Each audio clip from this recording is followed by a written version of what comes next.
Olá, meu nome é Wellington, estou aqui com você para mais uma reflexão para hoje, o texto da Palavra de Deus, que vamos estudar ou refletir nele nesse momento do nosso devocional, está em Esdras, capítulo 9, capítulo inteiro, são apenas 15 versos, e ali eu e você vamos aprender como que essa renovação, esse avivamento do Senhor exige de mim e de você reconhecimento de que somos pecadores e dar nome às nossas falhas.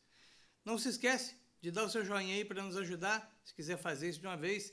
Lembrando que aqui na descrição do vídeo nós colocamos o texto da Bíblia para te ajudar, para você fazer a leitura, e seguimos aqui com o nosso tempo de reflexão. Muito se fala em buscar a Deus para ter a alma reavivada, o coração aquecido, um avivamento. Só que um avivamento sem reconhecer e confessar pecados não existe. É isto que o capítulo 9 deixa muito claro para mim e para você. Se queremos experimentar algo novo, algo diferente, uma ação poderosa de Deus na minha vida e na sua, nós precisamos, sim, reconhecer nossas falhas e pedir perdão por elas. Reconhecer nossos pecados e desejar ficar afastados deles, bem longe da gente. Capítulo 9 deixa isso muito claro. Porque não adianta simular lealdade, fingir que somos fiéis a Deus, fazer carinha de santo se o coração está podre. Não adianta, essas coisas não ficam encobertas por muito tempo.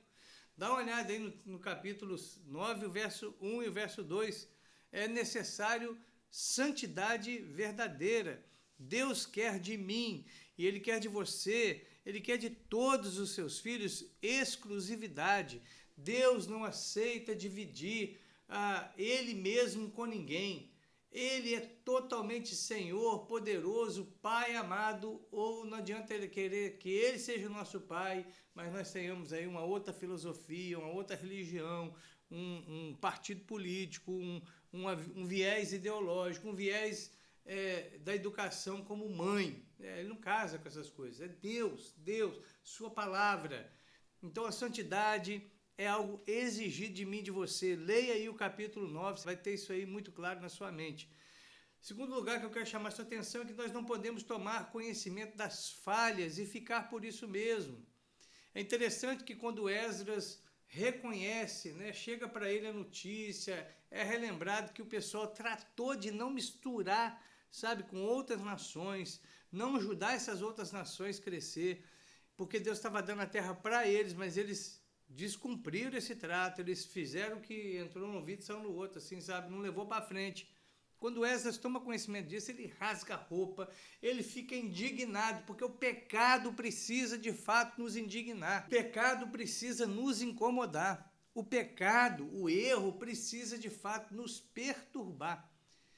Aliás, deixa eu abrir aqui um parênteses com você e te falar de um negócio que não é tão recente, mas aconteceu esse ano. Todos devem ter ouvido falar da história de um cidadão, morador de rua, que adulterou com uma mulher casada. O que me deixa pasmado é que esse cara, que o marido, nervoso na hora, confuso, pegou, separou os dois ali no ato de traição e bateu demais nele. Esse moço, esse adúltero,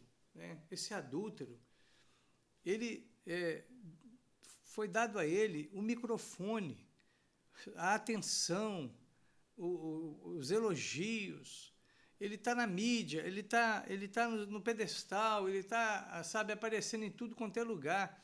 Olha, é difícil pensar que o nosso país vai dar certo quando a gente pega um adúltero e coloca ele num lugar de honra, porque o pecado não deve ser festejado.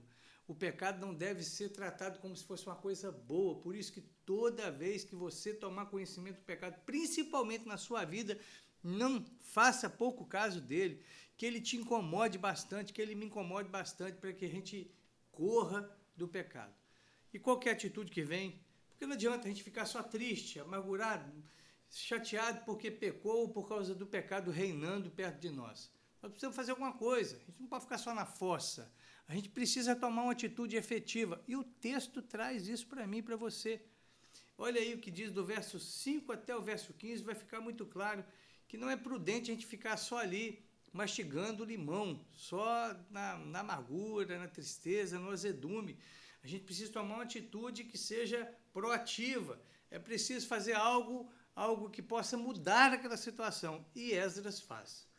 Você vai ver no verso 5 que ele se propõe a orar. Ele vai se humilhar e colocar-se diante do Senhor. É o melhor caminho.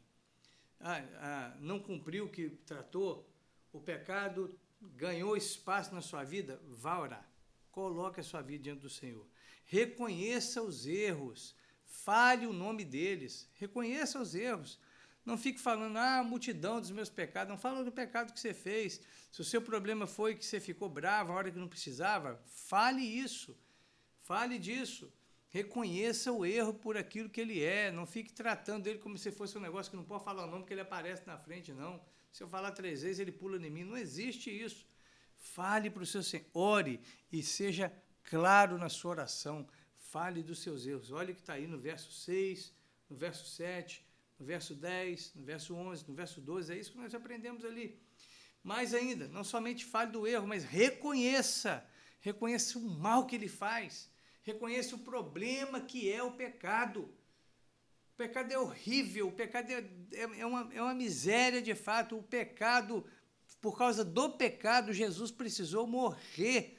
Não é pouca coisa o pecado. Então, reconheça também, fale das consequências do pecado. Perceba que muita coisa está dando errado na sua vida e na minha vida, não é por causa dos outros, não é por causa do meu pecado. Como disse alguém um dia desse, muito bem falado. O problema não são as pessoas, o pecado das pessoas para comigo. O problema pior que eu tenho na vida é do meu pecado para com a santidade de Deus. Reconheça isso. Trate isso do jeito certo.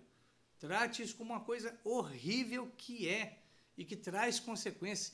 Nenhum pecado deixa, passa liso aí, a coisa na boa, não. Deus perdoa a gente sim, meu irmão, graças a Deus por isso, que bom que Deus nos perdoa em Cristo Jesus, mas as consequências do pecado às vezes ficam aí, até para nos lembrar que nós não somos tão bons assim e que precisamos da sua graça. E falando em graça, olhe para o verso 8, verso 9, verso 13, verso 14, verso 15 e perceba, já agradeça, porque a coisa podia ter ficado pior. Deus sempre está tratando a gente com graça. Deus está sempre tratando de nós com amor. Deus está sempre exercitando sobre nós, jogando sobre nós a sua misericórdia. Reconheça isso, seja grato pela misericórdia já demonstrada e espere naquela que ainda vai se manifestar na sua vida. Ore, fale dos seus erros do jeito certo, perceba que eles não são pouca coisa, que eles trazem problema, sim, mas lembre-se que Deus já, até no meio disso, está sendo bom com você e vai ser melhor ainda agora que você está arrependido, que você está confessando seus pecados. Vamos orar? Deus eterno, muito obrigado pela sua palavra e obrigado pela oportunidade de ser honesto, de reconhecer minhas falhas pelo nome, por aquilo que elas são e de receber o tratamento devido. Peço ao Senhor que nunca eu fique com a mente cauterizada, com o coração, sem entender, sem perceber que estou falhando. Eu quero acertar com o Senhor, porque o Senhor merece. Perdoa as vezes que eu faço pouco caso da vida de santidade, da vida de retidão, da vida de comprometimento com a sua palavra, mas conserta a minha vida. E eu peço isso para mim, peço para o meu irmão, peço para a minha irmã também, em nome de Jesus. Amém.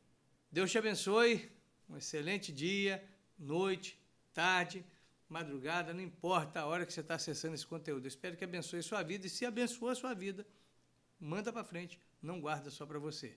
Espero que amanhã para mais uma reflexão na palavra de Deus.